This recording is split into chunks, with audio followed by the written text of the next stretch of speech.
Selamat datang kembali di pembahasan mendalam kita. Kali ini kita fokus ke satu bab spesifik ya. Betul. Bab 12 dari bukunya Stephen Covey, Principle Centered Leadership. Judulnya 8 Cara Memperkaya Hubungan Pernikahan dan Keluarga. Oke, jadi misi kita jelas nih. Kita mau gali ide-ide kunci dari bab ini. Ide-ide yang praktis yang bisa langsung Anda pakai buat memperkuat hubungan yang paling penting, keluarga dan pernikahan. Siap ya.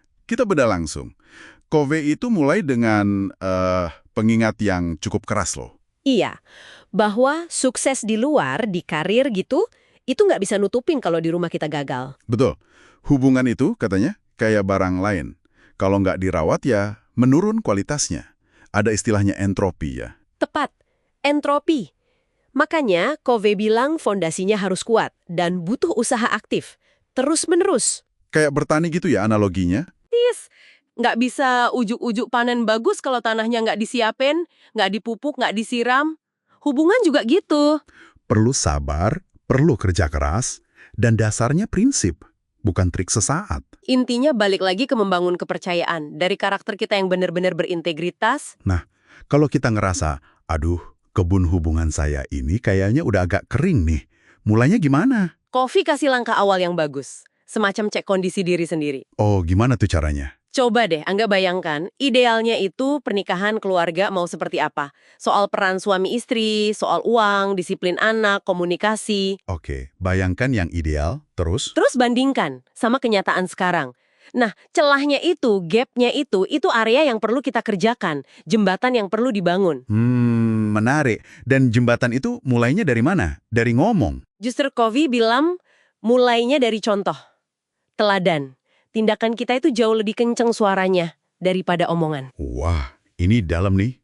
Dia bahkan kasih angka ya. Iya, dia perkirakan sekitar 90% pengaruh kita itu dari apa yang kita lakukan, dari contoh hidup kita, dari hubungan kita, cuma 10% dari kata-kata. Jadi walk the talk itu penting banget ya di keluarga.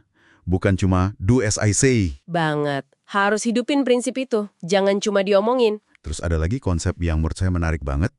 Soal 3 peran dalam keluarga. Iya, produser, manajer, sama pemimpin. Bisa dijelasin dikit nggak bedanya? Produser itu yang? Yang ngerjain tugas-tugas harian, masak, nyuci, cari nafkah, pokoknya yang produksi hasil. Oke. Kalau manajer? Manajer itu yang ngatur sistem, bikin jadwal, bagi tugas, mastiin semua berjalan efisien. Delegasi. Nah, yang terakhir, pemimpin. Ini sering kelewat kayaknya ya. Justru ini krusial. Pemimpin itu yang kasih arah visi keluarga mau kemana, yang bangun semangat, kasih empati, dengerin, memberi makna. Dan masalahnya sering muncul kalau salah satu peran ini dominan banget ya? Atau malah nggak ada? Betul sekali. Kalau semua fokus jadi produser, ya capek semua, hubungan jadi kering. Kalau terlalu manajer, jadi kaku, nggak ada anget-angetnya. Dan kalau nggak ada pemimpin, keluarga bisa kehilangan arah ya. Bingung mau kemana, nggak ada kehangatan emosional. Makanya kuncinya itu keseimbangan antara ketiganya. Ini nyambung banget sama konsep Covey yang lain. Yang PPC itu bukan? Produksi dan kemampuan produksi. Tepat, P itu produksi, hasil yang kita mau, rumah bersih, anak nurut, nilai bagus. PC itu kemampuan produksi, yaitu asetnya, si angsa yang menghasilkan telur emas itu. Dalam konteks keluarga, angsanya itu hubungannya itu sendiri ya. Persis. Kita bisa paksa terus produksi hasil, tapi kalau angsanya, yaitu hubungan, nggak kita rawat, nggak dikasih makan kebaikan, perhatian, setoran ke rekening bank emosional, ya lama-lama angsanya sakit, nggak bertelur lagi. Rekening bank emosional, istilah yang bagus ya.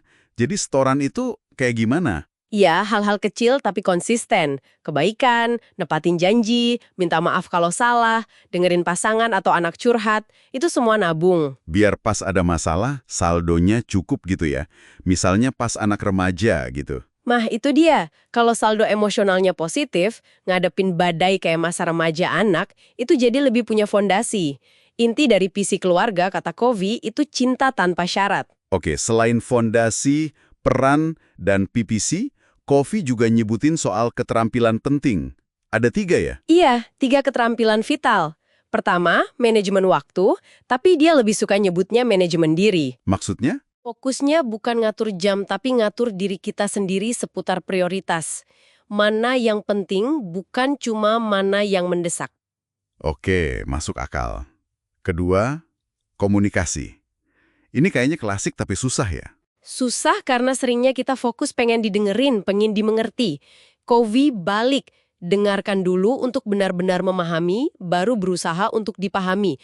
Kuncinya di empati. Mendengar untuk memahami, bukan untuk menjawab, ya. Betul. Lalu yang ketiga, pemecahan masalah. Tapi bukan asal cari solusi terus debat. Ada caranya juga. Ada. Pertama, duduk bareng, sepakati dulu. Kita sekarang ini posisinya di mana? Faktanya apa? Kedua, tujuan kita bersama mau kemana? Visi idealnya apa? Baru setelah itu, Cari cara bareng-bareng, secara sinergis. Gimana caranya dari sini ke sana? Ini mencegah banyak konflik nggak perlu. 2 poin terakhir dari bab ini rasanya paling mengena gitu ya. Pertama soal cinta tanpa syarat. Ini bukan berarti kita setuju sama semua kelakuan buruk ya. Tapi kita pisahkan antara nilai diri seseorang yang utuh, potensinya, dengan perilakunya saat ini. Jadi tetap percaya sama potensi baiknya gitu. Iya. Dan Covey menantang kita jadi figur transisi. Figur transisi, maksudnya? Orang yang secara sadar mutusin rantai pola-pola negatif dari generasi sebelumnya. Mungkin cara komunikasi yang kasar atau ekspektasi yang nggak sehat. Kita stop di kita, nggak kita terusin ke anak cucu. Wah, tanggung jawab besar ya, tapi mulia banget. Sangat. Dan yang terakhir, soal pernyataan misi keluarga. Bikin visi misi kayak perusahaan gitu. Bukan soal dokumennya yang utama, tapi prosesnya. Proses seluruh anggota keluarga duduk bareng, diskusi, apa sih nilai-nilai yang paling penting buat kita? Tujuan hidup kita sebagai keluarga itu apa? Jadi prosesnya itu sendiri yang memperkuat hubungan ya? Justru itu intinya, saling dengerin, menyatukan visi, itu yang mahal. Oke, jadi kalau kita rangkum ya, memperkaya pernikahan dan keluarga ala Covey ini intinya bukan soal trik-trik kilat ya? Sama sekali bukan. Ini soal komitmen jangka panjang pada prinsip bangun kepercayaan, seimbangkan peran produser, manajer pemimpin, rawat si angsa hubungan PC, Terus asah keterampilan komunikasi, pemecahan masalah, manajemen diri, dan yang paling dasar tadi, cinta tanpa syarat dan punya misi keluarga bareng-bareng. Betul. Nah, terkait ide jadi figur transisi tadi, mungkin ada satu hal yang bisa jadi bahan renungan buat Anda di rumah.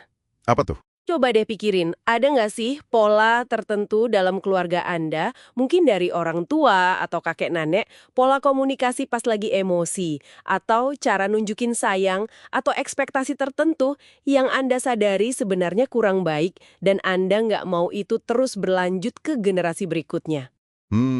Pertanyaan yang bagus untuk refleksi pribadi. Nah, kalau ada, berdasarkan prinsip-prinsip yang kita bahas tadi, kira-kira langkah kecil apa ya yang bisa Anda mulai lakukan hari ini juga untuk mulai jadi agen perubahan positif itu di keluarga Anda? Pertanyaan yang kuat untuk dibawa pulang.